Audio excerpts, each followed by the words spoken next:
Please welcome James Starke, Senior Vice President and Senior General Merchandise Manager, Men's and Children's Apparel, JCPenney, and Michael Strahan, Chief Executive Officer, Collection by Michael Strahan, co-host, Good Morning America, and analyst, Fox NFL Sunday, with Jean Palmieri, Senior Editor, Men's WWD. Hello, everybody. Oh, come on, you can do better than that. Hello, everybody. Come on. I'm sorry. No problem. We're going to let you take it. You do this a lot better than I do, so. I very seriously doubt it. So I want to just get this out of the way right before we start. Had anybody ever stolen your number 92 jersey No. when we were in the Giants? No. You know, it's amazing. I guess you know, Tom Brady's jersey's been found in Mexico. Yes. And Never trust a reporter. Well, I would say that before I was one. But it's funny because when you're in the locker room, I did have stuff stolen over the years, but I got hip to it. And I understood how it worked. And so whenever there's an important milestone or if there was an important event, you would take it immediately. You'd have your family or a friend or somebody come in after the game, and you put it in a bag, you give it to them. You don't leave it in your bag. You give it to them and they take it out. So unfortunately, Tom wasn't as hip to that as I was. But Well, I'm surprised that he lost the jersey before and it never came up. Yeah. And he didn't learn this lesson. No, because the guy had the jersey from the last Super Bowl he was in before this one. The guy's pretty crafty. Apparently so. This being a fashion industry event, I just wanted to talk to you a little bit about your fashion experience. You have a crazy schedule. I mean, between Good Morning America, the football analysis, everything. You're even going to be a Father of the Year in June. Thank you. Yeah, it's awesome. Why did you want to take on a fashion project and create a Michael Strahan collection? Well, I think it's not so much a schedule. I found that you make time for things that are important to you and things that you really want to be a part of. So for me, it was a matter of something that organically from my lifestyle, and for me, it just kind of grew from that. And I had meetings with Peerless, and we talked about collection, which is a suit line, and what we can do, what we wanted to do. And then we found the great partner, perfect partner in JCPenney, and we had initial meetings with them here in New York. And it just evolved from that. And I think it actually grew a lot faster than I anticipated. From our first meeting to within the year, we're up and running, and the business is was doing extremely well. So for me, it's something I'm passionate about because it's something that I can really be involved in. I can leave my mark with, and I'm not someone, and James will tell you, I'm not someone who just says, okay, that's what you guys want to do, let's do it. Or that's the design you want to make, just make it.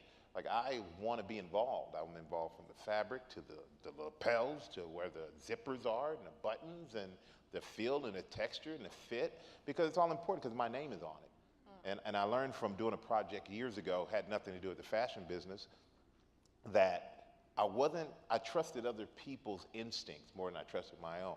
And I wasn't as involved because of that as I should have been. So when it failed, I got all the blame for the failure. And I said, well, if something's gonna fail, at least it will fail and I will have my all into it, and I can accept that easily. But also, if it succeeds, I can accept the credit without feeling like I'm a fraud because I really wasn't involved in it either. So I'm completely engulfed in everything that we do, and my name's on it, it's me. You know, it's nobody else. It's me and my team, and we work really hard to make it authentic to that. James, you were telling me right before we came up on stage how involved Michael really is. Can you tell the audience? And I would just add to the brand success when you look at it, and we've launched a few brands at JCPenney. Typically, it takes a while for these things to gain traction. And I think one of the things we were so pleasantly surprised with was from the second we launched, it just built momentum, and built momentum. We went into chase mode immediately. And I think that's a testimony to Michael's mass appeal, how hard he worked, not only talking about the brand, but working with us on the brand. And to the point about how involved he is in the product, we will sit in a room and like the adding the logo to the zippers of the MSX line, that was his call. The media pockets on some of the layering pieces, like those were all his adds to the product. Did you, when we spoke about this when it launched Mm-hmm. a couple years ago, you were very adamant about it being at a price point that most people could buy it if they chose to buy it. Why was it important that it be moderately priced to you? I think that I don't want to make things that people can't afford to wear. I mean, I think there's enough of that out there. I think it's very important to know who my customer is, what someone, what would be the appeal of buying something that I would put out there on the market. I think it's something that is fashionable, fashion forward, and most of all, affordable. And I think that's why the partnership with JCPenney is so important. I remember being a kid getting a JCPenney catalog. You feel like you hit the lotto. Like you're flipping through those pages like, yo! And so now to be a part of that with this brand, it means the world to know that I can have fathers and kids and mothers who can go shop and not feel like we're at a point where it's unattainable. And I'm not trying to compete against these very high-end brands. That's not exactly who I am. I am an everyday man who just gets up every day and I work hard and I do my best at everything I do. And that's the customer who's out shopping for my line. Are you wearing the brand right now? I am right now. Are you wearing it? Right? I am. I'm glad we didn't wear the same thing. Yeah, you are. Okay, good. Yes. But yeah, I'm wearing it right now. I wear it every day. I wear it on GMA. I wear it on Fox. I wear it $100,000 Pyramid. I wear it everywhere, every day. I do. So what are your favorite pieces? I mean, you're in a suit, obviously, right now. Well, I'm in the suit every day, it seems like. You know, at least 5 days a week, sometimes 6 or 7. And several times a day, this is my second suit today. So there are days I'm in 3 or 4 suits. And so I love suits. I just think something about a suit that makes you feel confident. But when I'm not in a suit, that's why we created the MSX line, which is more in the athleisure, casual, because that allows me to wear what I, am going to wear when I'm not in a suit, which is things that I can go work out in it, I can go play golf in it, or I can lounge around the house or lounge around the city and go have brunch in it. And I think it's very important to have that versatility, and that's what we try to create with the MSX line, which is what I wear when I'm not wearing suits. So do you still have a hard time buying clothes because you're bigger than the average gentleman? Hey, stop it. Stop it. What a Come on, that was very that kind of polite. laughs. Well, yeah, that's the problem. My proportions aren't normal. And when I was a young kid growing up, they called me Bob because it meant booty on back. I used to cry back then. I can laugh now, but I cried when I was 13. But I have long legs and a short torso, but then I have long arms, which is great for football. I can, do and helped out. But in the clothing department, it wasn't the best thing. So my proportions are a little bit different. But yeah, I have trouble. I think it's tough to find the right fit, and that's why when you find it, you keep it and you stay loyal to whoever makes something that fits you. But yet you can wear, this is off the rack? No, this is off the rack, but custom tweaked tailored for to me, you? tweaked for me. Yeah. Is the line big and tall, James, as well? Or? We do carry extended sizes both in stores and online. And that's the thing. A lot of people think, oh, Michael's a bigger guy, so the line's big and tall. It's not. And I think that's one thing when we first launched the line, we had a lot of the smaller 38s sizes. and 40s. And then we had a lot of smaller, the line, range of sizes that we were out of stock. And it's not a big and tall line. It's a line for everybody, and it's a line that incorporates everything. I mean, we have stretch fabric, we have no chafe seams, we have a little bit of everything. So it's all inclusive. I see that. You're speaking like a designer. It's I making me know. nervous. You Should know sit what? in a product. All my friends are in the garment business like 20-something years ago when I first got here. And it's funny because I run into them and we didn't know you were going to be in the smarts business with us. So we're all in the smarts business now. Yeah. Yeah, that's good. So you talked about the athleisure. You do shoes, you do underwear, and other basics was the most recent addition. Yeah, to the line. February. So what's next? So we launched basics a couple weeks ago. You will see children's dress wear launch just in time for Easter. In 4 weeks, you'll see the MSX athleisure line expand into kids as well. Then if you fast forward to back to school, you'll see 2 additional levels of underwear launch. So a performance level and kind of like a luxury modal underwear line. So really the sky's the limit. We're continually looking at additional categories to get after here. Are you surprised, Michael, that you are go ahead. Well, I'm smiling at him because I was going to say, are you wearing the underwear? But I don't want to go that far. Well, yeah, Yeah. let's not go there. Are you surprised that you're now a style setter? I'm surprised at everything in my life. I'll be honest with you. I mean, I was a kid growing up in Germany, and I mean, I'm from Houston, but I grew up in Germany for the most part. And, you know, coming to New York and hoping to make it on a team here and then making it and lasting a long time, a lot longer than the average. And now to do what I do now and also this business is pretty amazing to me. And yeah, I don't take it for granted. And I think that's a thing behind, you know, I think my drive is the fact that I don't take it for granted. I'm very grateful and I'm very appreciative of support and of, you know, of everybody with this line or with everything that I do. And nothing's given. And I think we all sit sometimes and we all say, oh, I could do that. I just need the opportunity. I wish I had that. And then when you get it, you kind of can sometimes get jaded and forget what you wish you had. So I always am very conscious that where I am right now is what I always wish I could have. And I think it keeps driving me to do it. And I am surprised by far. But hopefully the sky's the limit. We can keep on going and see what else I can surprise myself with.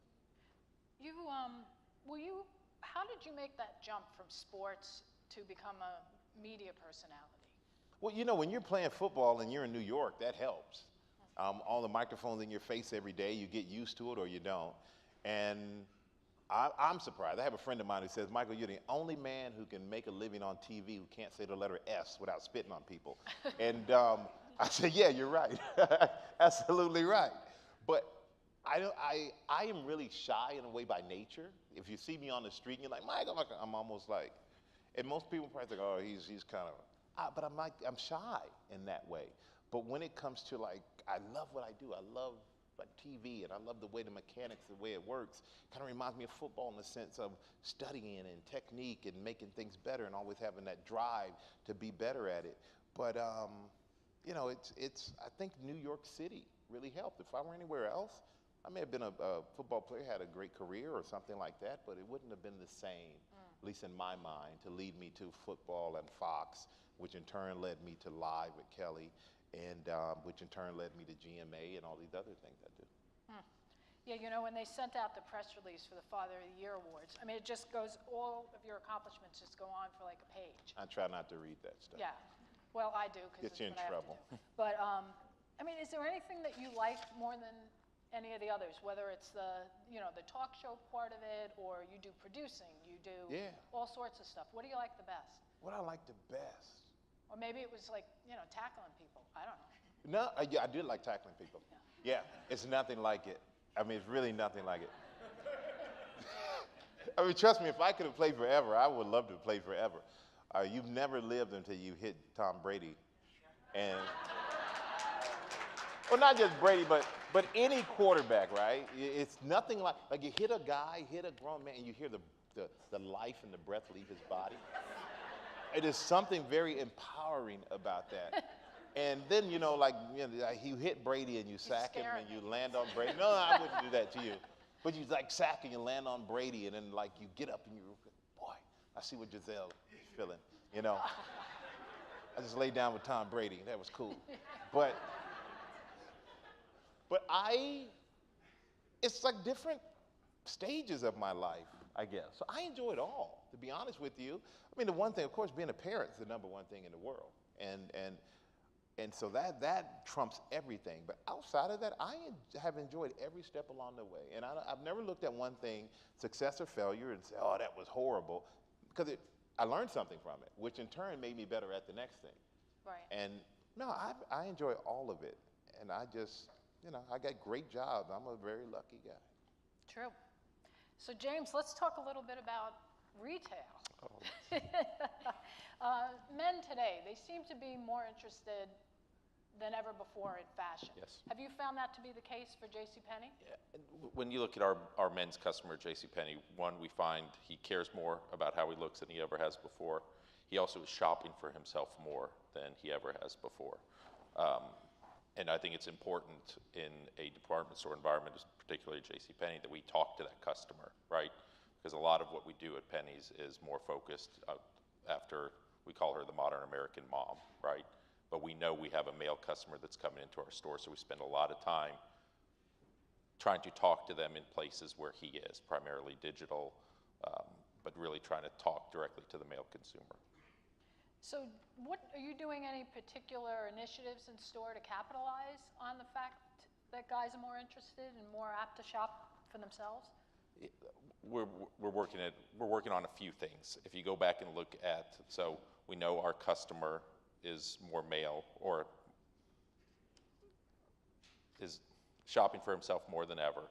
But when you look at other things, we also know he's more ethnically diverse. We have a very high penetration of Hispanic customers. We know it's one of our fastest growing demographics in the country. And if you look at how we, I guess, localize assortments to cater to that customer, we distort brands, we distort size to get after that person. We also know that our customer, more ethnically diverse, he's also younger. We would call it a gateway to the millennial brand in one of our private labels. Collection also does a very good job of attracting a younger customer. And we know that that 18 to 34-year-old millennial is going through some pretty high-risk occasions in their life. They're entering the workforce for the first time, they're getting married, and we know that if we can service them at that point in life, that's a loyalty play. We can hold on to that customer for their lifetime. And then I'd also tell you obesity rates in the United States are higher than they've ever been. So the big and tall customer, right? That's another big initiative for us as we get after that in store. So really, younger customer, Hispanic customer, big and tall. Those are the three things in store that we're working on to attract a customer. I know, having covered Penny's for so many years, historically you've had a huge young men's business, so that Yes. continues to today. And when you look at, I think the first thing we did to get after the young men's business, about a year and a half ago, we realigned the men's organization to have one point of view. So we put all of our younger businesses under one DMM-ship that historically had been spread across three. So I think having one point of view on the younger business brought a cohesive strategy and cohesive vision for what that floor would look like. When you also go back and think about we call it many things in the building, our transition time, our reinvention time. If there was anything good that came of that for the men's business, it was our environment. We really have a best-in-class Levi's environment. If you look at it, what we bring to the table in our Arizona brand, which is really our younger, young men's brand, people look at that as a national brand. They don't view that as a private brand. And it really allows us to kind of bite off on a specialty store within our store concept, right? And that's really, for a younger business, that's how Levi's Arizona is really where we go after that customer. So we hear, and we've heard this for quite a number of years, that the department store is dead, it's not coming back. You obviously don't believe that. Why is the department store going to last? Well, I think we've talked about some of the struggles that we're facing as a department. Some of the other speakers talked about the retail footprint, the consolidation of square footage and store closings, right? Other things. In general, I think I go back to my history. I worked at May Company in a regional player. There used to be something exciting about going to the mall and spending a Saturday afternoon with your family shopping. And I think we've lost some of that connection with our customer, right? And I think we have to figure out, traffic is our main issue, and we have to figure out how to make ourselves a destination again. And I think what we're doing with Michael in the collection brand, that's a differentiator. You can only get that at JCPenney. They have to come visit us, either in stores or online. What are those other things that will drive people to our store and bring them back to the mall? So, Michael, before we let you race off to whatever you have this afternoon, which I'm sure is alarm lit, do you have anybody that you look to as a sort of a style icon, somebody that you appreciate, or do you like to present your own style and come up with it by yourself?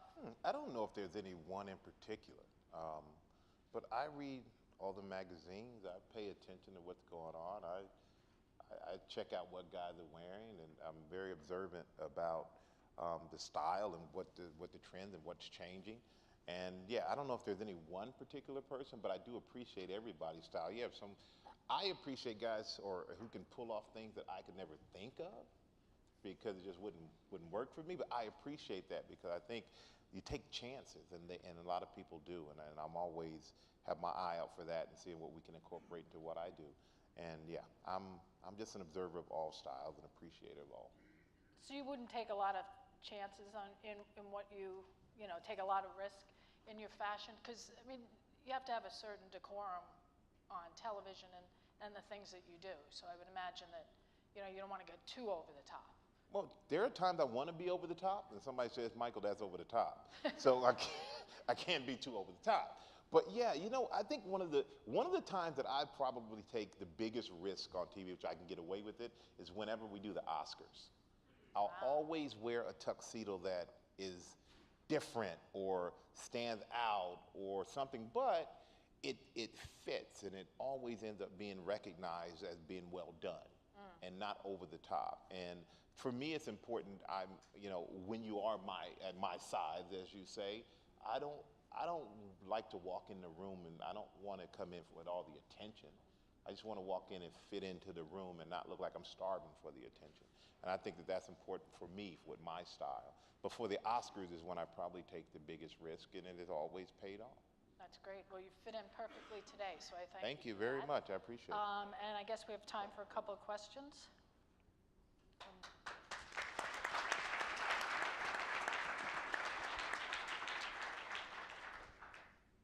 House lights?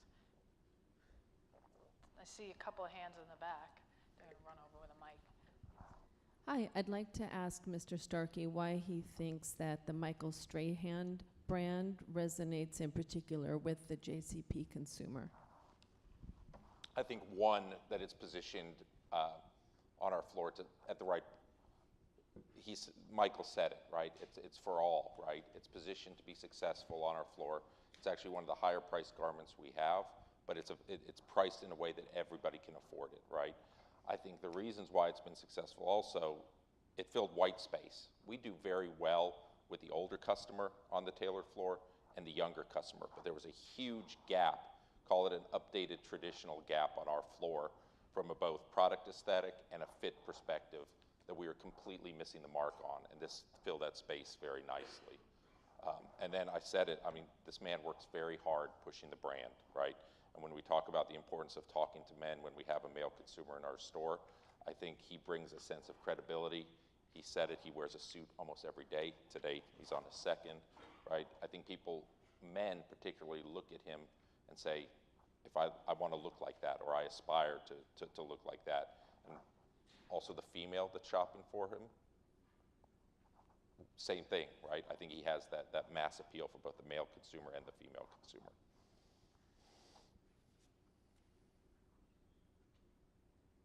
Bunch of shy people in here. There you go. So you've done TV, you've done producing, you have a clothing line. What's next? What haven't you done yet? What either category, or do you want to act? It seems like you might have some spare time, so. I did act a little bit. I did Magic Mike XXL. Sorry, did I offend you? I'm sorry. That was a great piece. I think it's on HBO. That was a great piece. The other day. Touching. I think you were up for an Oscar, weren't you? No, I'm not getting an Oscar for that role. I tell you what. But what haven't I done? Retired. So right now, I love doing everything I do so much that I don't see it as work. And for me, it's such a routine of doing what I do here in New York, and then during football season, I'm on a plane every Friday to LA. Then I work on Sunday, and I'm on a plane right after, and so I can come back here and go to work during the week. And it seems exhausting, but for me, it's not, because I absolutely love the relationships that I have with the guys at Fox. And I love my relationship that I have with everybody at GMA. And we start shooting a $100,000 pyramid early next month, and just being able to have all these different pockets of interest for me. And it's like different things that my mind needs to focus on. And I just think it's just, it's out of the usual and out of the ordinary of what people would expect from, I would say, an athlete. And that goes the same way with this clothing business, is what the least thing that people would expect. And I kind of like that. and I'm going to work as hard as I can until I just don't want to do it anymore. And I don't know how many times I've actually sat and said, this is exactly what I'm going to do. I think life just kind of shifts you in different ways, and you find something that you gravitate to, you just go all out at it. So we'll see, but retirement is somewhere in line one day. Not for a long time, no. I'm not going anywhere for a while, I hope. At Women's Wear Daily, we really like your velvet tuxedo that you wear at the red carpet. We feature you as one of the best dressed. Thank you. Anytime.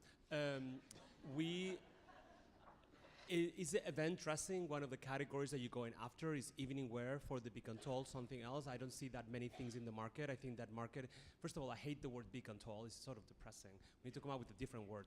But apart from that, I think there is an basically served market.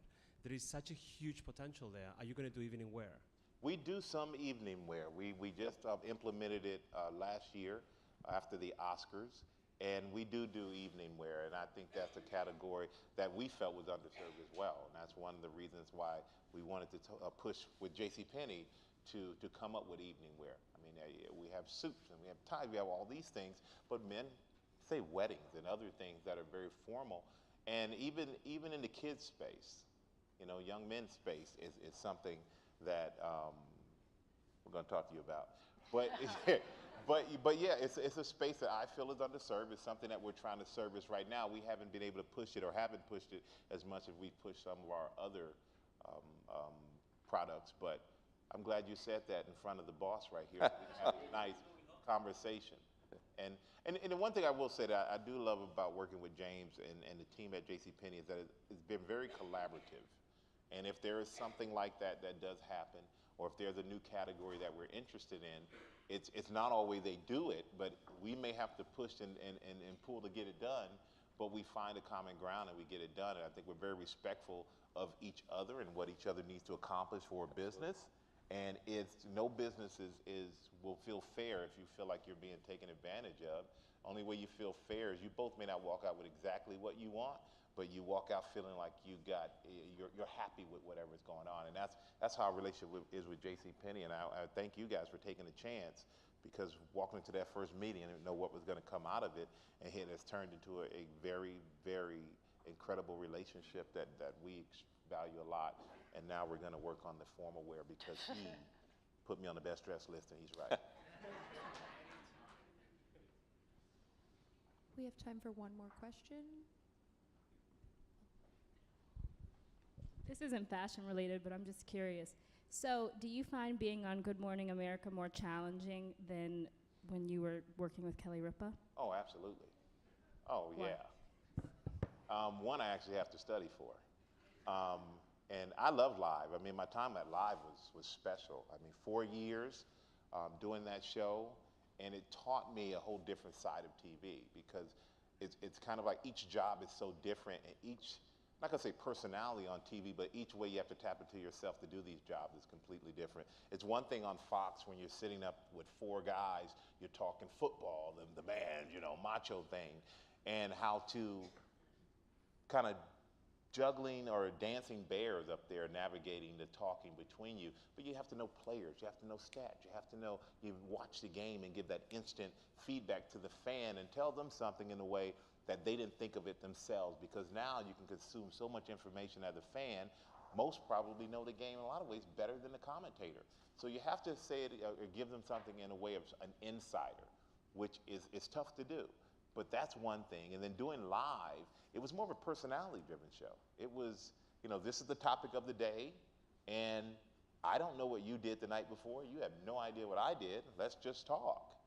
And that was 20 minutes uninterrupted TV that you don't get that anywhere else. There are very few shows, if any, that give you that amount of leeway without a script. We had none, no earpieces, nothing.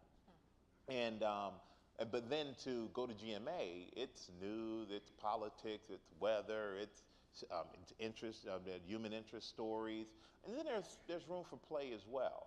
So the challenging thing for me was trying to figure out the balance of the serious with the playtime, and how to merge the two, that you can be seen as how could I put it, as not going to say relevant, but as someone who's supposed to be there.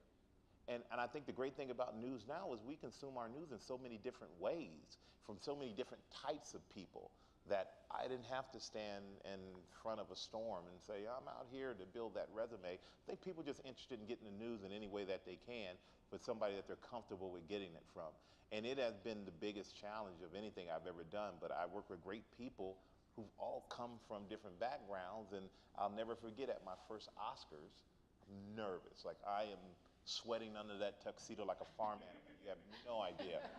And Robin Roberts, one of the first people I see on the red carpet, long before I worked with her at GMA, says to me, Michael, you're going to be fine.